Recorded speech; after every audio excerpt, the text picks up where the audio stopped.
that Dragon is taking. So as Gary just said, over the Gulf of Mexico, across the Yucatan Peninsula of Mexico.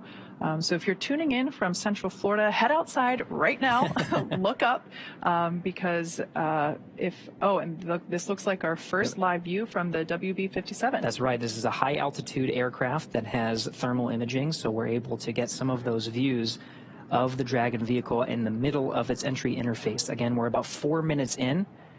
We have a tally-ho on the vehicle from the WB-57, and actually maybe about 5 minutes in at this point, so maybe a little bit more than 2 minutes. Again, there's some variation in the predicted 7-minute time period. It's not exact. We might hear a little early, a little later.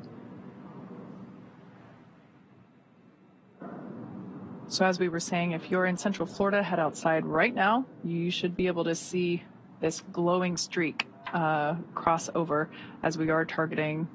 There's that streak I was just mentioning. That's a live view, not thermal. This is heading towards the Atlantic coast of near Jacksonville, Florida. So a beautiful view, very such a striking visual that we have for these nighttime splashdowns.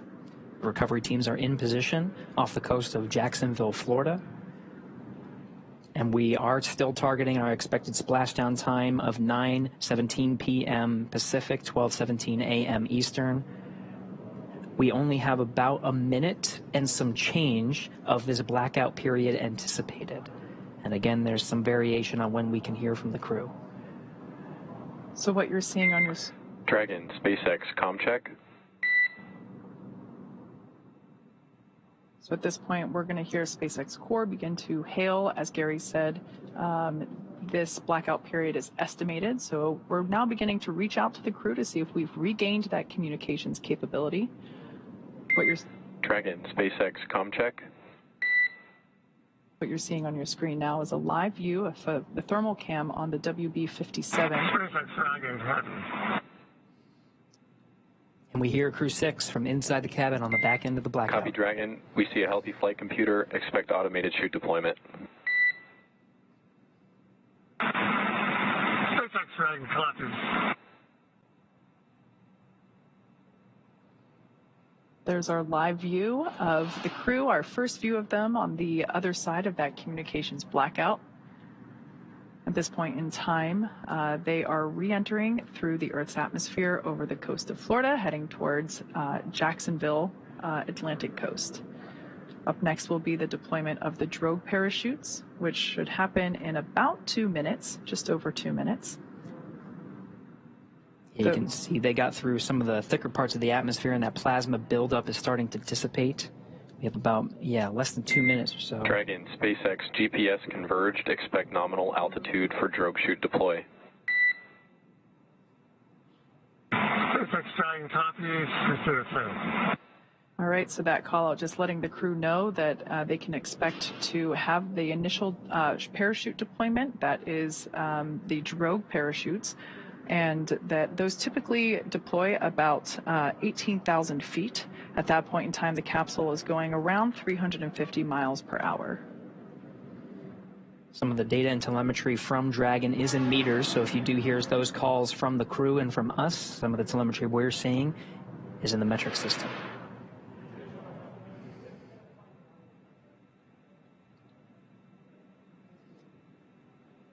Confirmation that seat rotation is in progress. This allows the crew to be in the proper position to take the loads of the chutes as they experience the G-forces that the chutes exhibit upon deployment. They provide some drag on the vehicle. And again, we're traveling about 350 miles an hour. So from here, with the drogue deployments and main deployment, we're going to get down to about 15 miles an hour. Drogue deployment coming up in approximately Dragon, 20 seconds. Brace for drogue window.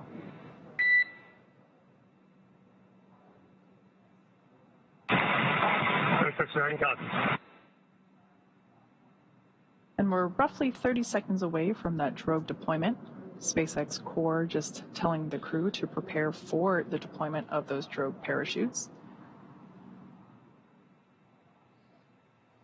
At this point in time, they are around, or when the drogues are deployed, they're traveling around 350 miles per hour. At the time that the main parachutes are deployed, just seconds later, they'll be going around 120 miles per hour. So these drogue parachutes help provide further deceleration as well as stability for the capsule prior to those main parachute deployments. Drogue pyros have fired, and we have good confirmation of drogue chutes. 2 drogues. It's a view from inside the parachute bucket.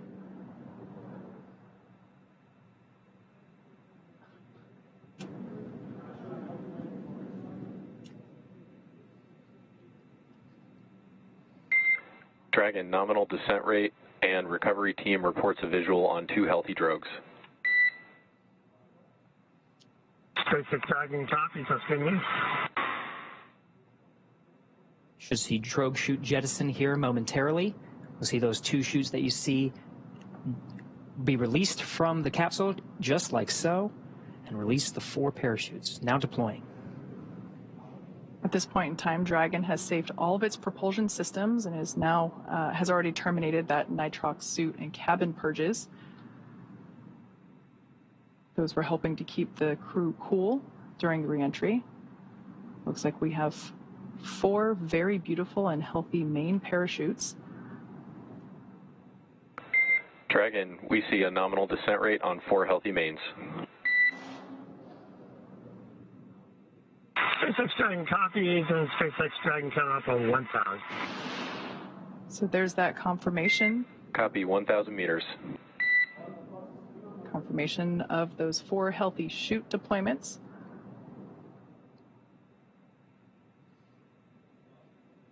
Now standing by for splashdown. At the point of splashdown, the capsule will be going about 15 or 16 miles per hour. Continuing to decelerate from a rate of from a speed of about 120 miles per hour. 800. So we will now begin Copy, 800. to hear Commander Steve Bowen call out the altitude as they approach the water surface.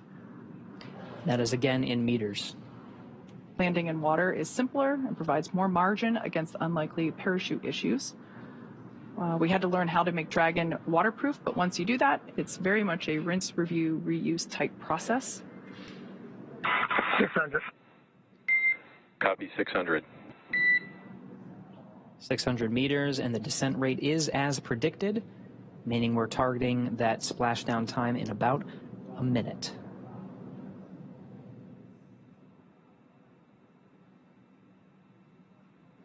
Live view of Dragon Endeavour with the Crew-6 team members on board, being held up by 4 beautiful main parachutes. Dragon, we see 400.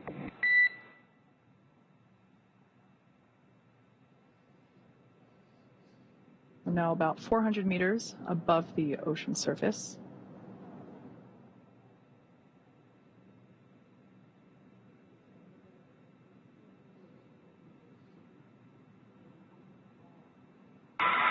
SpaceX Dragon 200 braced for splashdown. Copy, braced for splashdown.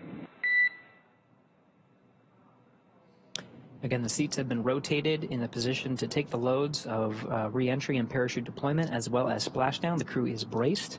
We are inside 100 meters.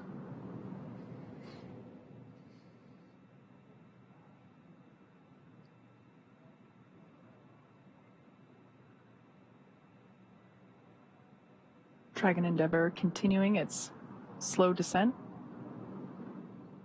There we can see splashdown on screen. Those parachutes are then cut and released.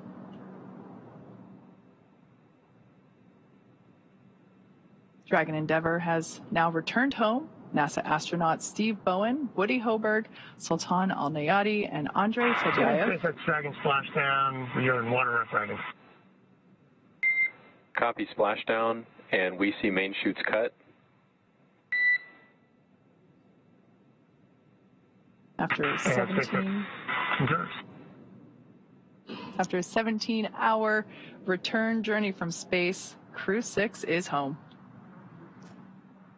So the teams have been ready and waiting about 3 nautical miles away, so it's going to take them about 30 minutes to make their way to Steve, Woody, Sultan, and Andrey inside the Dragon. You can see the recovery forces in some of the views that you're seeing. Of course, these views being provided by the recovery vessels. You saw there was a helo deployed, providing some visuals and lighting of the Dragon capsule. Copy, Stable 1. Dragon Endeavour, on behalf of NASA and SpaceX, welcome back home. Thank you for flying SpaceX.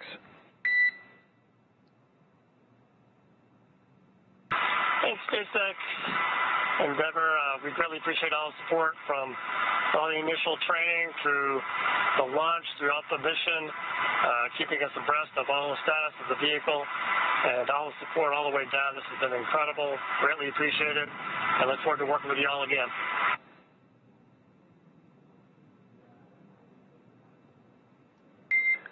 Copy all, and you've got a room full of happy people here. We've got some systems to verify safe before we give the boats a go to approach. I'll be back with you on that topic in a minute. SpaceX Dragon copies, we'll just enjoy the wallowing here. It might be soothing, we maybe all be napping soon.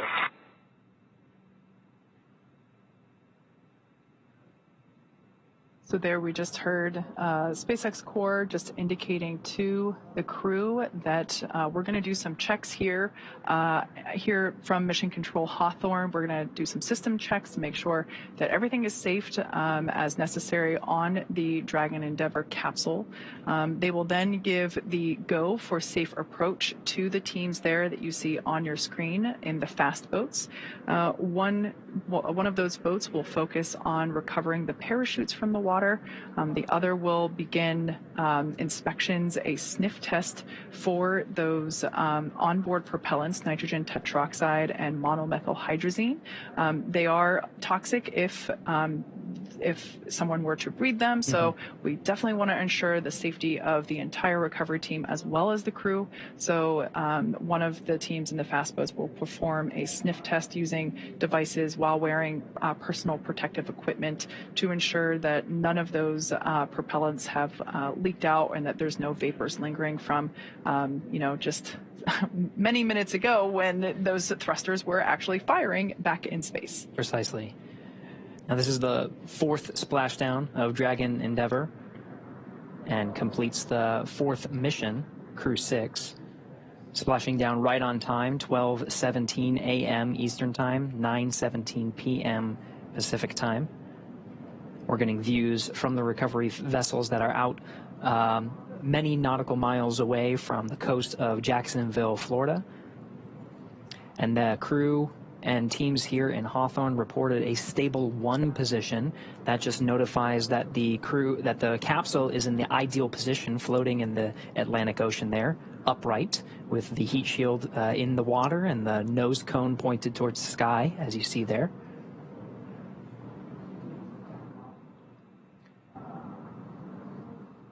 As you mentioned, this is the 4th splashdown for this particular capsule.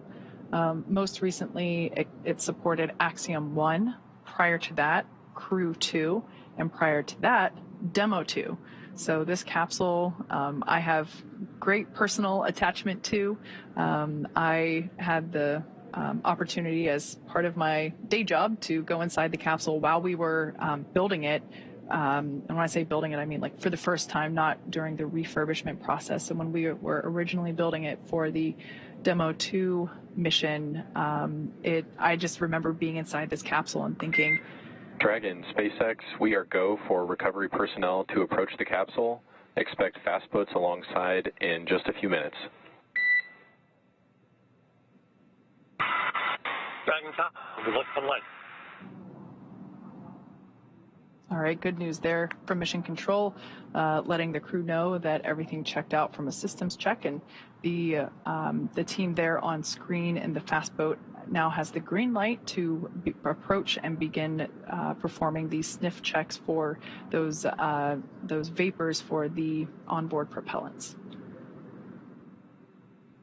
Just to conclude my thought, it's always great to see this capsule fly and land, and it just makes me so happy to see it with another mission under its belt. It's part of the design of the Dragon capsule is to be reusable. So even after the harsh conditions of 3,500 degrees of plasma buildup and being in the salty ocean, teams are still able to refurbish it and prepare it for the next mission. And this is the 4th successful flight of Endeavour.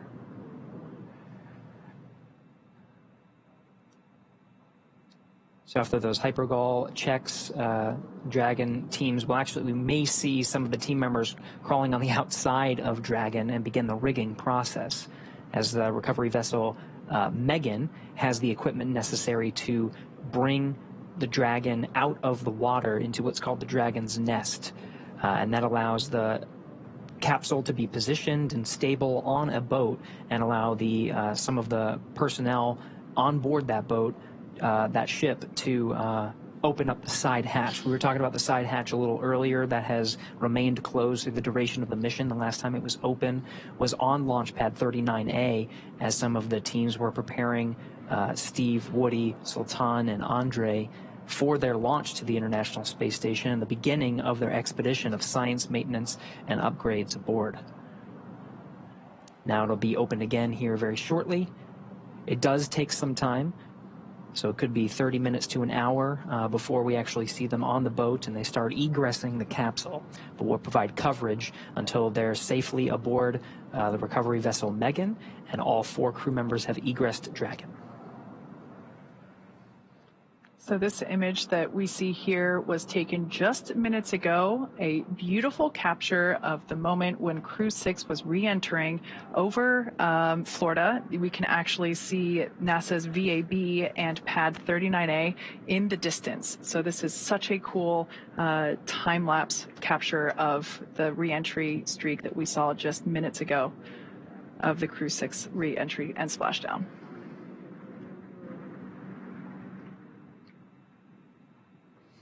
Now, of course, we have recovery teams out there that are executing these operations. We can actually see some of the personnel there. We do have a public affairs officer on recovery vessel Megan, Courtney Beasley, who is standing by and watching the operations unfold and providing some coverage from there. I'll do a comms check with Courtney Beasley, who's there via satellite phone. Courtney, can you hear us? Gary, I have you loud and clear. How do you hear me? Loud and clear. Courtney, we were very jealous, and we were talking a lot, Kate and I, about the views of Dragon's re-entry through the atmosphere and the plasma trail and the landing, of course, in the Atlantic Ocean. I can't imagine a person who had a better view than you. From your perspective on recovery vessel Megan, how was that landing? Gary, it was absolutely beautiful. We were about 1.5 nautical miles away from the landing zone, and we had a great view from the front of the ship. We were actually able to track the spacecraft. Starting when it broke the horizon, we heard the sonic boom loud and clear and tracked the spacecraft all the way down through splashdown. SpaceX There's something beautiful sweeps about a and nighttime unfired ordnance splashdown. checks The nominal. only thing lighting the Rigging sky is up in tonight progress, was the moon, the and it's stars, approximately and Crew-6 25 minutes returning until back home capsule to Earth. lift. Stand by for a PMC with the SpaceX flight surgeon on the ship. And we did just hear a call out indicating that the sniff checks were successful, so the close approach team now has the green light to begin climbing on board the Dragon capsule, so we should see the recovery continue along. But I want to hear more from Courtney with her bird's eye, or with her live action view. That's right. Yeah. Back to you, Courtney. We just wanted to pause for some of those communications with the crew and just follow along on the action here. But really want to understand what it's like there. You got some beautiful views. We are seeing, some of the seas. I think that we're tracking about. We're tracking sea states and wind, and we were talking about weather quite a bit leading up to today's landing. From your perspective, how is the weather out there?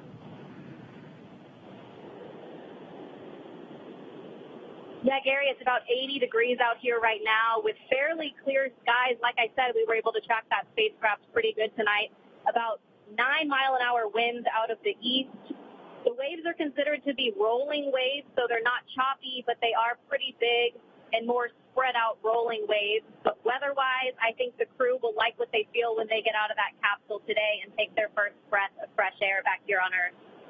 You know, just to get some appreciation of what it took to stage the recovery forces and be prepared for this moment, just really moments after Dragon splashed down, we saw some of those fast boats rolling out to make sure that they were getting the crew as quickly as possible. Can you give us a sense of what it's taken to make sure the recovery vessels were here at this moment? Yeah, absolutely. Our journey actually started several hours ago in Jacksonville. The MedOps teams and the recovery director boarded the first helicopter, and they were the first group to arrive on the ship about 4.5 hours before splashdown. So those medical teams took the time to get everything situated on the ship and ready to tend to the crew. And about 2 hours before splashdown, they deployed the fast boats into the water. I was actually on the second helicopter out, and we landed on the helicopter pad on top of the vessel about an hour before splashdown. And all of the teams have been hard at work since we touched down on the boat to get their various disciplines ready for Crew-6 to arrive home.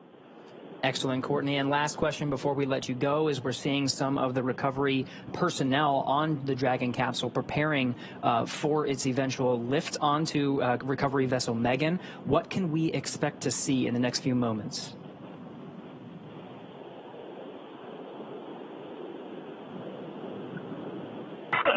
So once the crew is out Copy. We also have you 5x5. they'll be Boats are working on you and rigging up the vehicle. I'll get back to you closer to capsule lift. Teams, and we'll have the opportunity to take those spacesuits off and get comfortable back here on Earth. And then, of course, they'll run through those medical checks. They'll get back on the helicopter and head back to the airport where they'll board their planes back to Houston to begin their post-flight period. You're probably getting a better view than I am right now, so I'll let you walk through that. But back here on the ship, once the crew is off, they're not the only ones returning from space today. We'll actually stay here a little longer with the cargo team since there was International Space Station cargo returned on this flight. So once we get back to the airport, the cargo teams will begin doing cargo processing, taking photos of all of the articles that were included in the cargo, and they will pack all of that into box trucks that will take them back to various NASA centers. But Gary, an overall beautiful splashdown tonight, and I hope it was the same for you back in Hawthorne.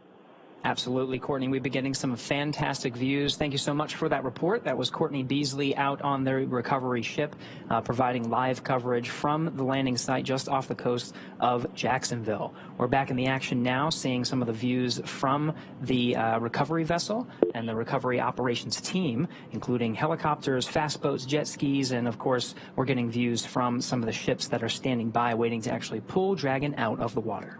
So at this point in time, the Dragon capsule has safed all of its systems. Mission Control did a systems check to make sure that that was true and accurate. They gave the fast approach teams the green light to approach and begin the rigging process, which is what we are now seeing underway. Additionally, they have recovered the parachutes from the water. So those were, we were able to see those being dragged onto a boat. And what we have now is there's one individual that we see kind of like a spider monkey crawling all around the capsule and attaching the necessary rigging, the straps. These are what will help to stabilize and lift the Dragon capsule out of the water and onto the recovery vessel. For tonight's operations, we are using our Atlantic Coast recovery vessel, Megan, and we, in hopefully in probably like 30-ish minutes from now, it kind of varies depending on the sea states, which, as we can see, a little bit more waves than some other missions, but still well within the limits for recovery, really probably unfazing to the individuals that are out here doing the work as they train extensively for these operations, whether it's daytime or nighttime. So obviously we can see one person there working to secure that strap around the base of the service section of the Dragon capsule, and that is one of the primary stabilization strap rings that will help to lift the capsule out of the water and onto the Dragon's nest on board Megan. And of course, the teams here are very close to the capsule because we passed those hypergol leak checks, and it's safe around the vehicle. You see some of the personnel, of course, climbing on the outside, preparing the vehicle. You can actually see some of the tethers that are on the outside to allow it to be lifted onto the recovery vessel Megan. Some of our views are even getting better as the recovery ships that are providing some of the live views that we're seeing are getting closer to the Dragon Endeavour. Yeah, as I mentioned before, this is one of the coolest but also frustrating moments of recovery for me personally, just because obviously for safety reasons, we have to station the recovery vessel and team a safe distance away from the intended splashdown target. It sounded like they were, according to Courtney, about 1.5 nautical miles away from the splashdown. But those fast boats are called fast boats for a reason. The primary recovery vessel, Megan, is not a fast boat, so it does take about 30 minutes for it to reach the capsule, essentially. So it's great because we see the views get closer and closer slowly, but just because I love to see the action as soon as possible, I wish it was a little bit closer, but that's just me. It's great to get some of these thermal images. Of course, over on the East Coast, it's well past midnight, so very dark out there, but still getting some fantastic views. The recovery forces are not necessarily getting our views. You know, they don't have the thermal cameras. They're getting eyes on the vehicle. This is what they're saying. This is an precisely actual visible spectrum. Yes, with the visible spectrum, because of course the vehicle is being lit by spotlights, and you can see the fast boat itself has lights. So there's plenty of opportunities to make sure they have the capsule well within view, and all the teams that are surrounding in different recovery ships and different recovery vessels are aware of the capsule's presence.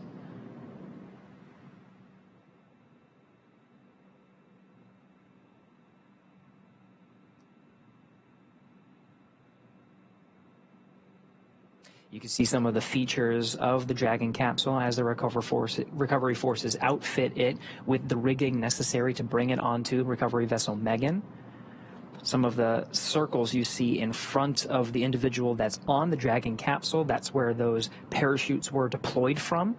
Above that is the nose cone, which is, of course, closed prior to re-entry. It was open through the duration of most of the flight of Dragon to and from the International Space Station. It needed to remain open to perform that deorbit burn to, of course, successfully get home. But now it's closed, and you can see provided the protection necessary from the plasma buildup through the Dragon's re-entry. Some of the dark circles you see at the front of the vehicle, and by front I mean where that individual is on the capsule. The darker circles are some of the outlines of where those service section Dracos are, and the brighter white area is actually the base of the Super Draco engines, and these are inhibited once it gets into orbit, but are very much necessary through the launch phase. In the event of any abort that is necessary, it would be those Super Dracos that you're seeing, the bright white area, that would fire and provide enough thrust capability to escape a speeding Falcon 9 rocket.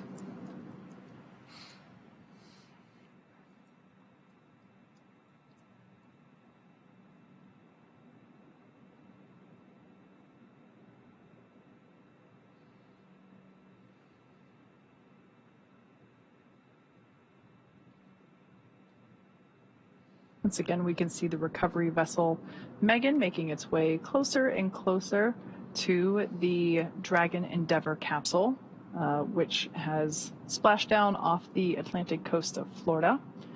We can see the recovery team in the fast boats that have now approached the Dragon capsule. They are in the process of rigging it up with the necessary straps and equipment that will be utilized for right there. That is the actual, the Dragon's nest that we will be lifting the Dragon capsule onto.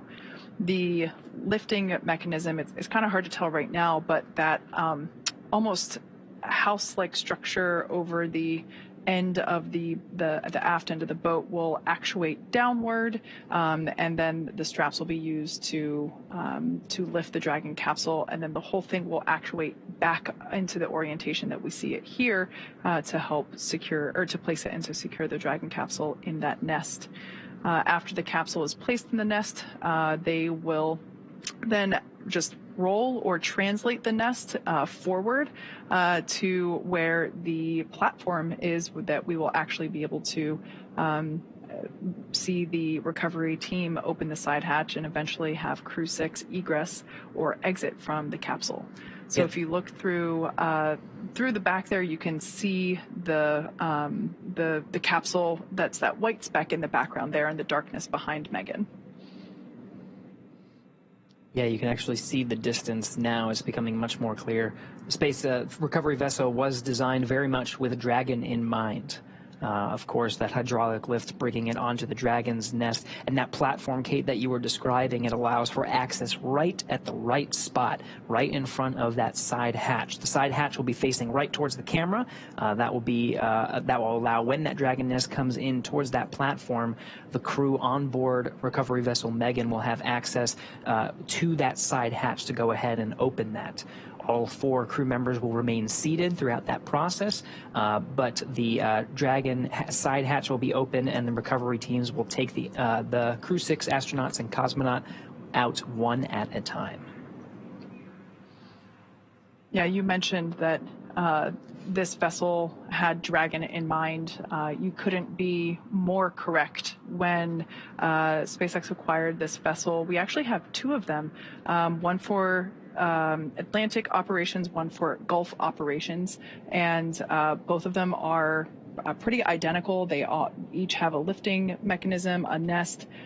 We basically designed the interior and exterior of the vessel to accommodate efficient and speedy operations for Dragon recovery. In addition to these physical recovery assets, there are also medical bays where each crew member will get a quick medical checkout by the flight surgeon after egress, as well as a helicopter deck that in some instances is utilized to have the crew depart from there. So it is definitely a bespoke boat, if you will, a vessel for these Dragon recovery operations. And it's quite necessary because we want to make sure that these operations are as efficient as possible. We don't want to leave the crew in the water or in the capsule any longer than they need to be.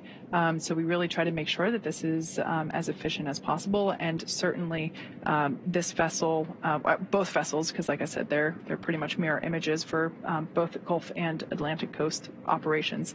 We make sure that they are as smooth as possible.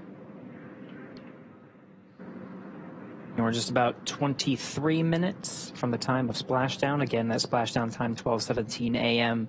Eastern Time, 9:17 p.m. Pacific. So we're already closing in on the vehicle. The recovery teams up at this point, just to do a quick recap, have done initial checks of the spacecraft to make sure there was no hypergol leaks, any hazardous gases or materials, just to do a quick sniff check and make sure that the spacecraft was safe to approach. Once that was cleared, we saw some individuals on the Dragon capsule outfitting it with the rigging necessary for those straps you see on recovery vessel Megan. That hydraulic lift will bend forward and be attached to the Dragon capsule and be lifted off right onto that beautiful, perfectly Dragon-designed little disc you see on the Dragon nest. That's where Dragon will rest very comfortably to allow access to the crew. So that has happened over the past 24 minutes or so. And we are making great progress right on the timeline for the recovery ship to arrive. Dragon, SpaceX, be advised, we're transitioning the forward link over to the recovery vessel. Comm will be unavailable for approximately 5 minutes. SpaceX Dragon top.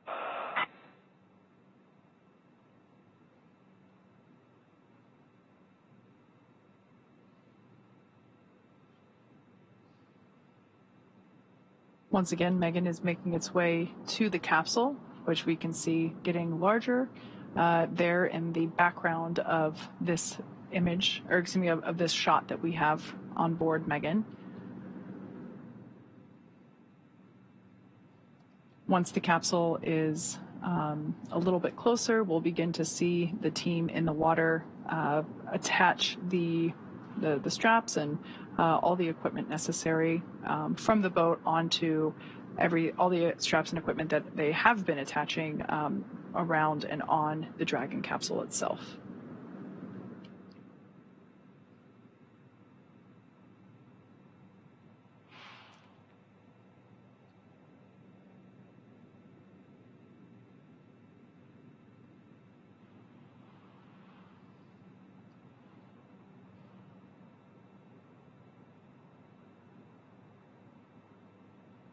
We can see the recovery team member, who is the individual that basically crawls around on top of the capsule itself, still on there. Once all of the equipment is attached, we'll actually see them jump off into the water. I imagine that for that person, that is probably one of the most exciting parts of their job. Definitely not something that I personally would look forward to. Something else that we also sometimes see with these night recoveries is due to the lights near the water, bugs will be attracted occasionally, as well as smaller fish. And so we might actually see some dolphins, as we have in the past. Sometimes they come out because the hunting is maybe a little easier with them attracted to the water surface with all this light. Obviously, we need lots of light to ensure safe operations as we're progressing through these recovery steps.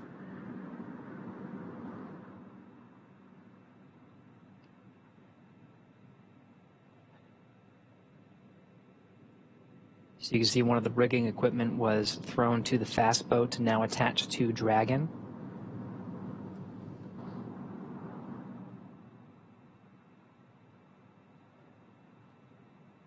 Again, this is on a hydraulic lift that will safely lift a Dragon capsule out of the water and onto that disc you see at the bottom of your screen. The recovery forces here have trained time and time again for this operation, have a good sense of what to do in this particular scenario. This is one of the better case scenarios for Dragon. We talked about it landing in a stable 1 configuration. That would be lifting the capsule off when it's upright. There are different configurations that the crews are trained to accommodate.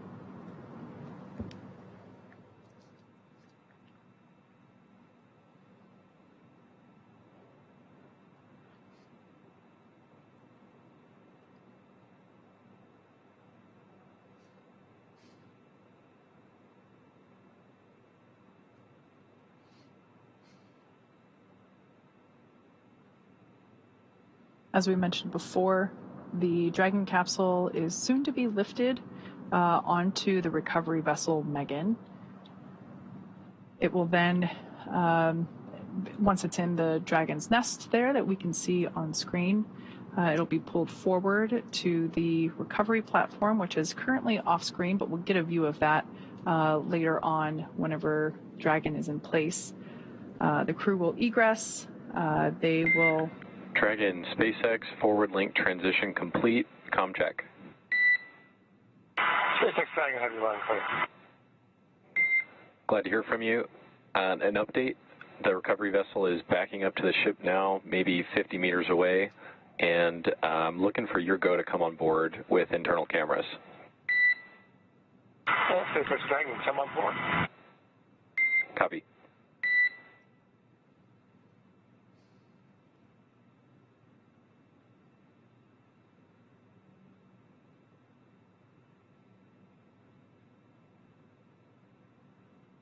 At this point in time, rough estimation for crew egress is anywhere between 15 to 30 minutes, depending on how additional safety checks pan out, and how quickly we can get the team, the capsule onto the recovery vessel that you see there. Those teams are now preparing to lower that hydraulic lift mechanism into the water. That will then bring the spacecraft onto the deck, into that translation system known as the nest. The capsule will remain there during crew extraction, as well as throughout the journey back to port.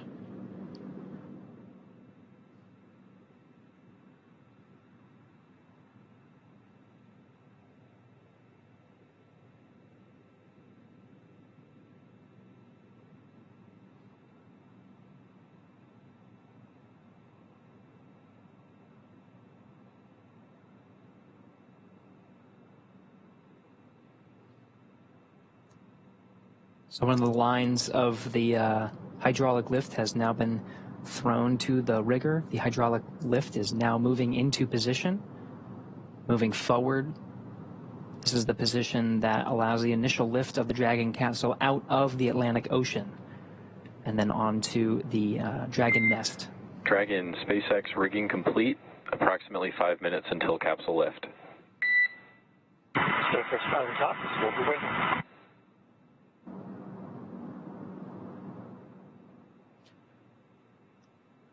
So the clock starts now at 9:48 p.m. Pacific time, 12:48 a.m. Eastern time. We'll be looking for Dragon to be lifted out of the water at approximately 9:53 p.m. Pacific, 12:53 a.m. Eastern.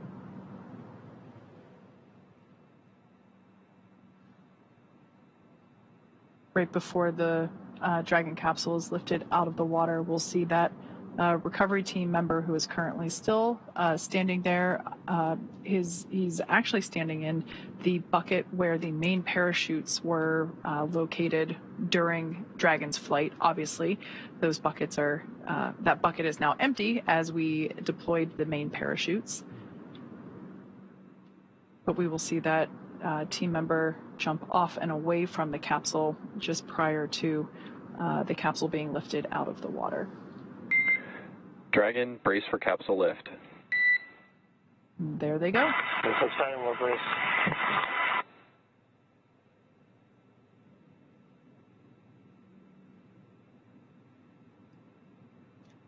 We mentioned a couple of times the recovery team's familiarity with these operations and able to move a little bit quicker.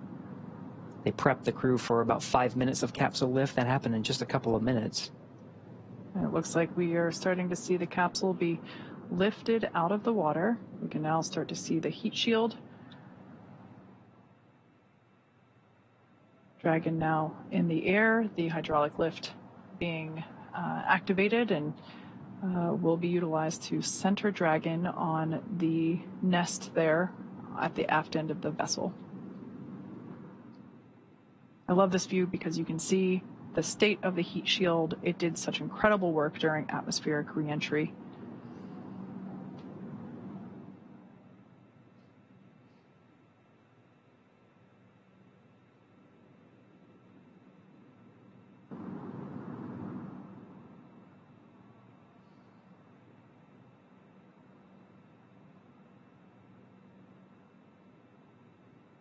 Dragon Endeavour now placed into the nest of our recovery vessel Megan.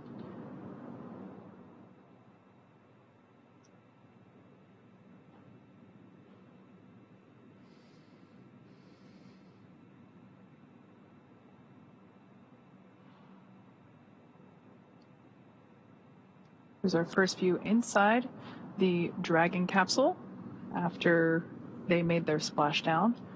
I was just doing some quick math. We had splashdown at 9:17 p.m. Pacific. It's now 9:51, so just 34 minutes.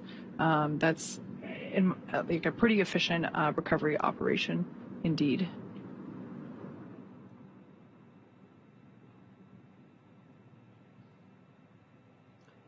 See the cabin lights on the inside the Dragon are off as the crew patiently waits for the recovery forces to do their job and get them out of the water and, of course, ready for egress. Dragon, I'm happy to see you safe and sound on board. Personnel are completing their final checks. Stand by for translation across the deck to the egress platform. SpaceX Dragon copies. We'll be waiting.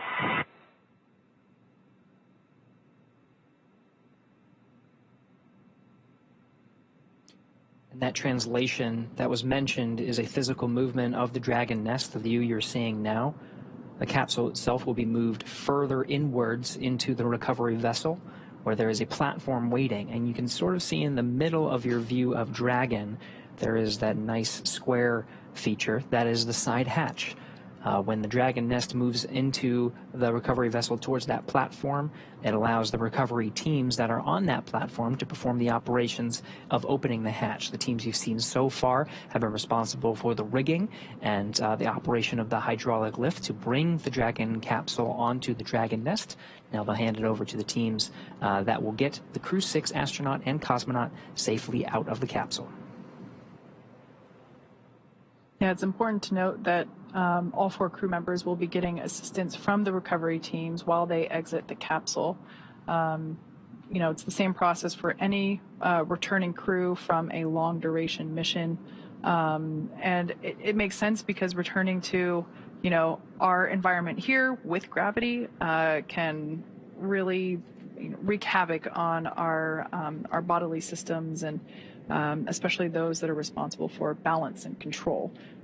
So we will be providing assistance, but I'm sure we will be seeing smiles and thumbs up along the way. Yeah, that's one of the main reasons. Of course, we've been talking a lot about the operations, but really we should mention the science. Of course, the reason the Dragon is returning from space is because their mission, the Crew-6 astronauts and cosmonauts, was a 6-month expedition on board the International Space Station, an orbiting laboratory for science, maintenance, technology demonstrations. It's the lab that allows gravity to be taken out of the equation, and you can find some new and interesting things about many different parts of science: physical science, biological sciences, and of course human sciences.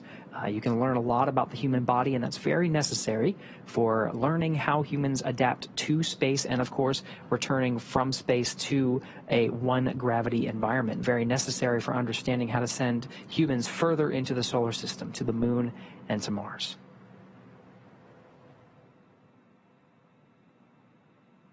So we're now standing by for translation of the Dragon capsule to the recovery platform. Basically meaning that once everything checks out here, we should see the entire capsule move towards us. We'll get a different camera view on board the recovery vessel once the Dragon capsule starts to move, but it'll basically put it right up next to the platform that is basically right at the same height as the bottom of the side hatch. Oh, there we have our first movement of Dragon Endeavour making its way to that recovery platform.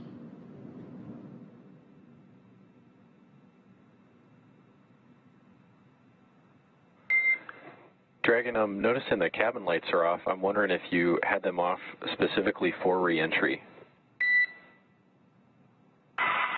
SpaceX Dragon, we did, and you turned them on us. We were enjoying the nice calm lighting. What do you turn the back off again? Good. We're enjoying the lighting. We have to see what's going on outside this way. No worries on the lighting. Fine with the lights off. I imagine your re-entry was pretty amazing. Side hatch opening should be any minute now, and I think that's about it for me working with you all tonight. It's great to see you back. Steve, Woody, Sultan, Andrey, happy to have you back home safe. And we're happy to be back, and we look forward to catching up with you again real soon. Take care.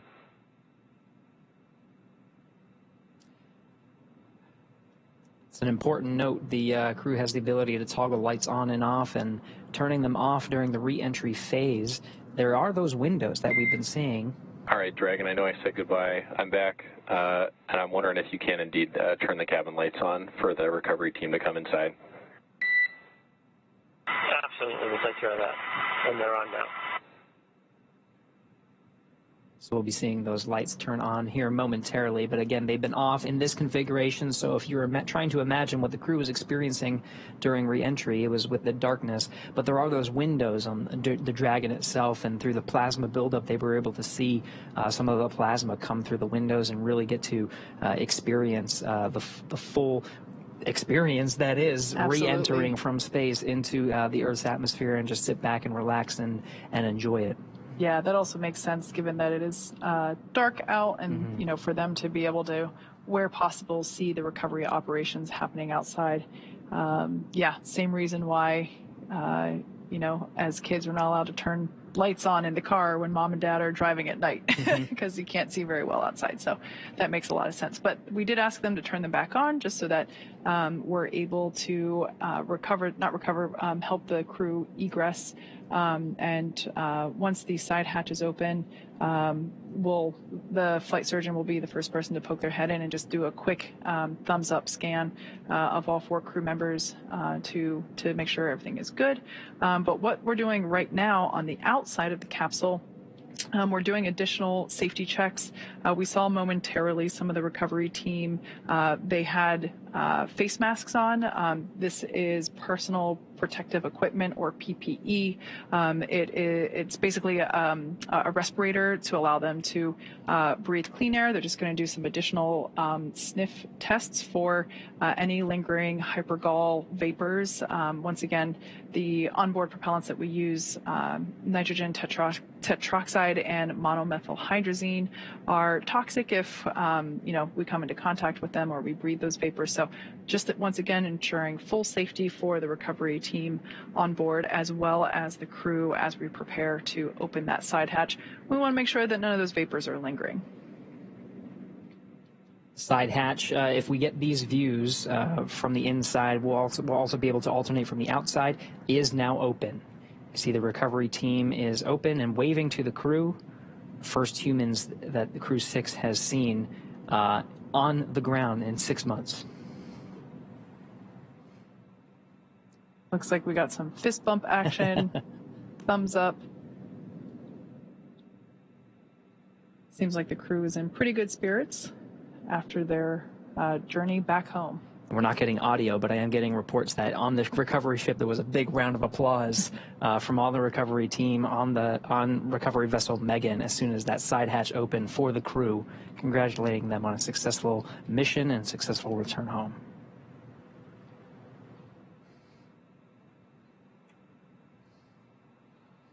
So once again, this is the first time that the side hatch has been opened since the day that the crew lifted off from pad 39A. This side hatch is not utilized while they are on station. We use the forward hatch, or the hatch located at the top of the Dragon capsule, for ingress and egress to the space station. So this is the first time that the side hatch is open, and like you said, Gary, their first breath of fresh air since their departure. So we'll also see the SpaceX recovery team, perhaps they already installed it, but I think they did. It's a protective casing around the side hatch. As we mentioned before, we do reuse these capsules. This is actually the 4th flight for this particular capsule, so to help make sure that we protect the hardware as well as the spacesuits themselves, we want to make sure that that side hatch has a little bit of protection. So there's a small piece that they put around the edge to help protect it. Looks like we're getting some initial photos of the crew's return while continuing to secure that side hatch. Make sure it stays in the upright position while the crew is making their way out. Again, we will be providing assistance to all 4 crew members as they egress, as returning to our 1G environment, our 1 gravity environment here on Earth can be difficult after spending so many months in space. Once again, this crew lifted off in very early March, so they've certainly been enjoying microgravity for a while. It's important to note all the team members it takes to perform a successful recovery operations. We have specialized personnel out to drive the fast boats and secure rigging equipment, operate the hydraulic lift to bring Dragon onto the Dragon's nest and move it into position. Now we have specialists that are dedicated to understanding the Dragon's systems, successfully opening up the side hatch and knowing the insides of the Dragon vehicle to basically unbuckle the 4 crew members from the vehicle and start bringing them out one at a time. We, of course, have medical personnel on board, with medical facilities on board as well, to provide standard checks and test the health of the crew, make sure they're feeling good. And then, of course, Kate, you mentioned there is a helipad on the recovery vessel itself and a helicopter stage. So after the initial medical checks, the crew will be able to get a very quick ride home to the Florida coast, where they'll hop on a plane and make their way back over to Houston for further testing and, of course, to see their families, who will be eagerly awaiting their arrival.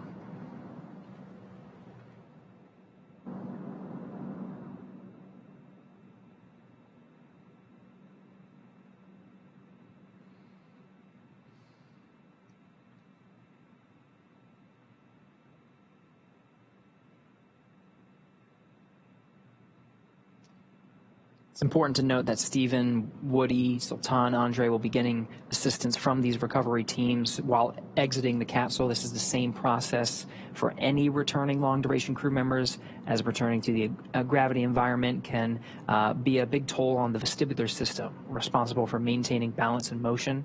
So safety, again, is our #1 priority with this operation. You'll see the crew members helped out of the capsule one by one and assisted the few feet to the medical quarters on aboard the boat. If you've ever watched crews return on a Soyuz, this is the same process when astronauts are carried from the capsule to waiting chairs and then carried to waiting medical tents.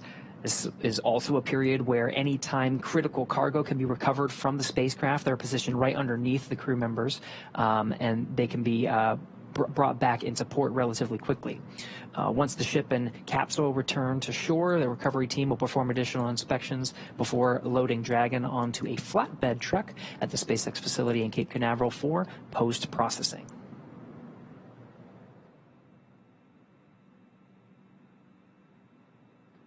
As part of the effort to make sure that there's a bit more room for crew egress within the capsule, we are currently detaching and removing the footrests that we saw attached to each of the 4 seats inside Dragon. This just helps to create a little bit more space and enable the crew to get out a little bit easier. We'll also likely see them put a small slide up against the side hatch, and that will allow the crew to kind of slide out a little bit to egress a bit easier.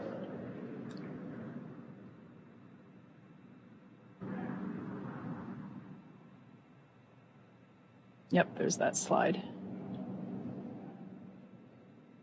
It's like they've done this before. Yeah, we've done it just a few times.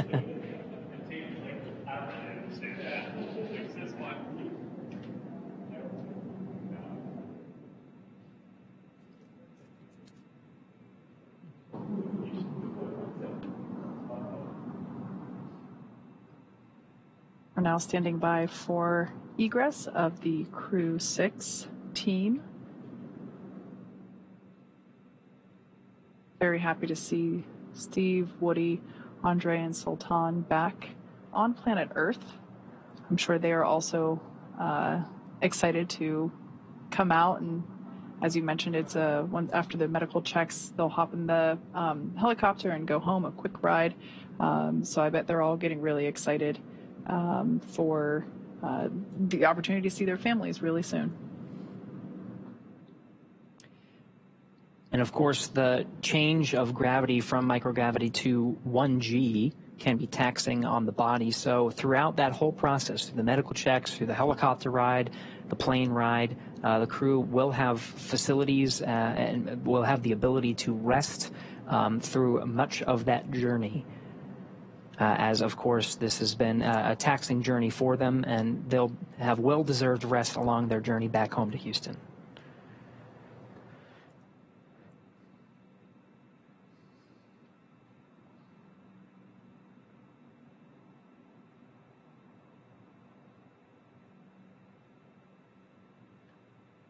It varies mission to mission, crew by crew, but we usually see either the pilot or the commander egress first.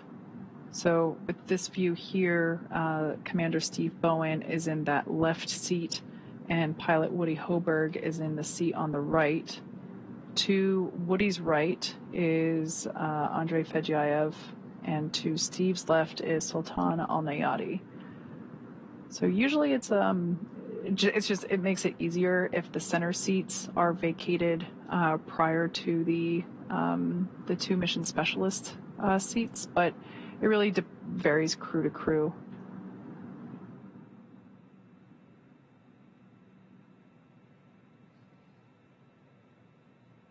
We did see them detach and remove the footrests from all 4 seats to also help add a bit more moving room within the interior of the capsule.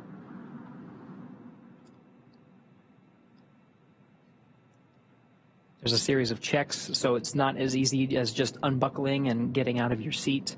The seats, of course, and suits are designed with human spaceflight in mind.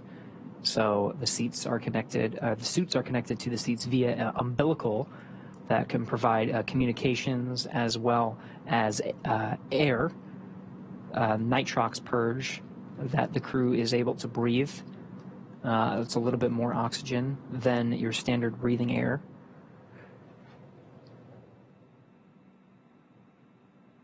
And so there is some technical specifics to get them egressed. So it is quite a process. So we're just standing by for them to get out of their seats. Does look like Steve will be the first out.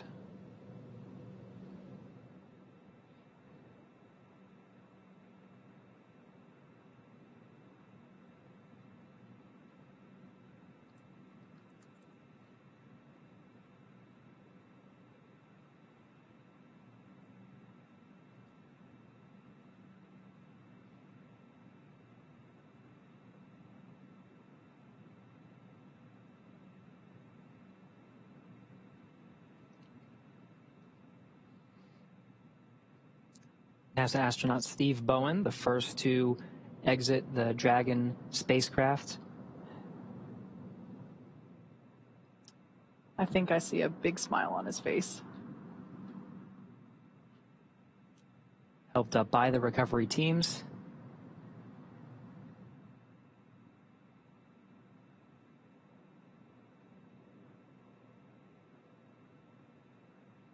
Now being seated in a rolling chair to help move him back to the medical bay, where he will get a quick checkout with the flight surgeon. And again, this is standard procedure. We can see some applause happening on deck. Looks like our pilot, Woody Hoburg, will be the next to egress.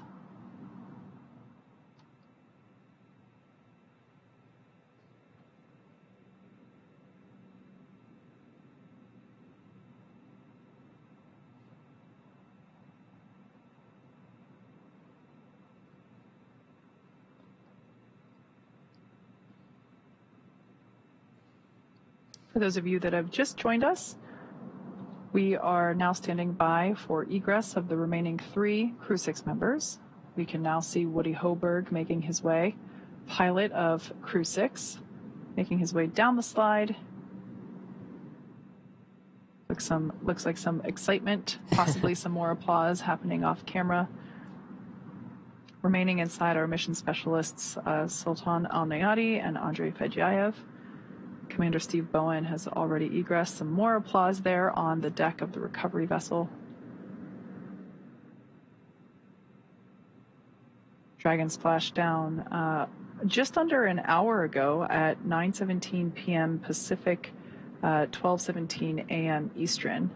So just under an hour ago, they made contact with the ocean surface, and here we see them now egressing and beginning the last steps before being able to make their way home. That's right. The 2 NASA astronauts have exited the Dragon spacecraft and are now in the medical facilities as part of the standard procedures and checks necessary before they board the helicopters and take the flight back to shore. Of course, there are the 2 mission specialists left in the capsule. If they follow standard procedure, it should be Andrey Fedyaev that we see egress the capsule next.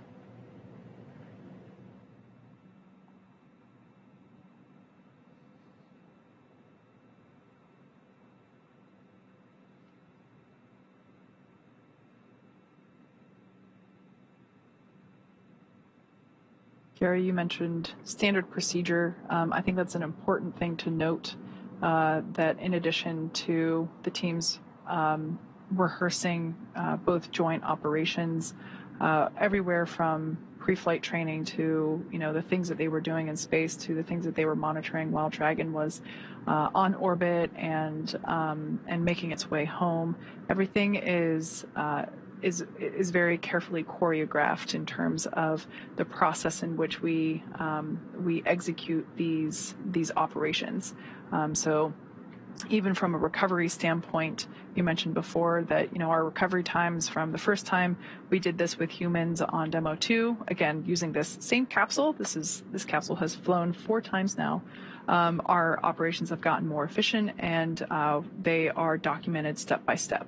And so, of course, whenever it comes to egress, there is a little bit of flexibility that if a crew member needs or wants to egress sooner than later, we can do that. But generally, as I mentioned before, we do try to vacate the 2 center seats first. We can now see 2 more leg rests being removed footrests being removed from the seats inside the capsule, again, just to create a little bit more room.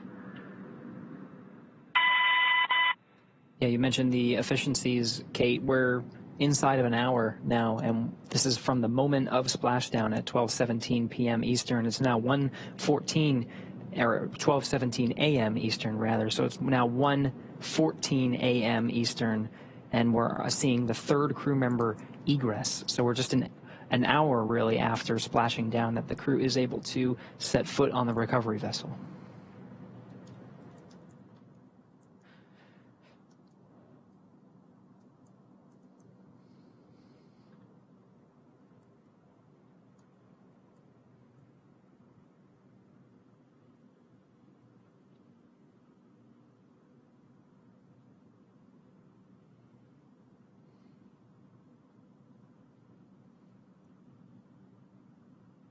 There's Roscosmos cosmonaut Andrey Fedyaev being assisted by the recovery teams onto the rolling chair. He'll also be positioned over to the medical facilities. Last remaining crew member inside Dragon Endeavour now is Emirati astronaut Sultan Alneyadi, completing 186 days in space. Got some happy waves there from Andrey. More applause.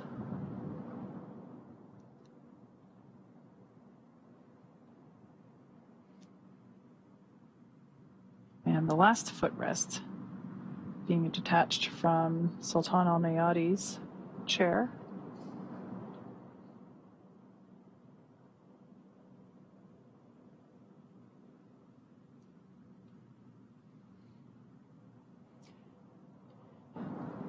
You can see SpaceX and Emirati recovery personnel positioned outside the Dragon capsule, ready to receive Sultan Alneyadi.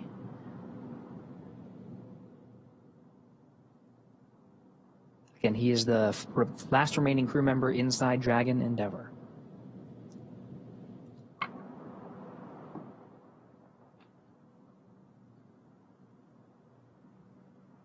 And if he makes it out in the next minute, which it looks like he is, it will be exactly 1 hour on the dot after making splashdown. Not bad. 60 minutes exactly.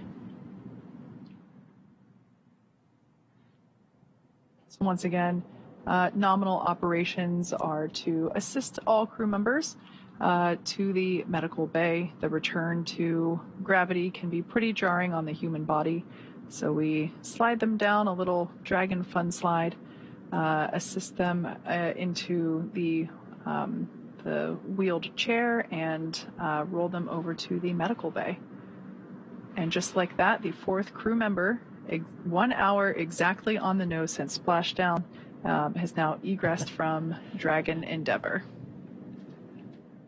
Looks like smiles and waves and applause all around. All right. All 4 crew members have egressed Dragon successfully. So now that Steve, Woody, Sultan, and Andrey are safely back home on Earth and getting checked out by the NASA medical teams and, of course, the international teams, we're going to wrap up our live coverage of their return.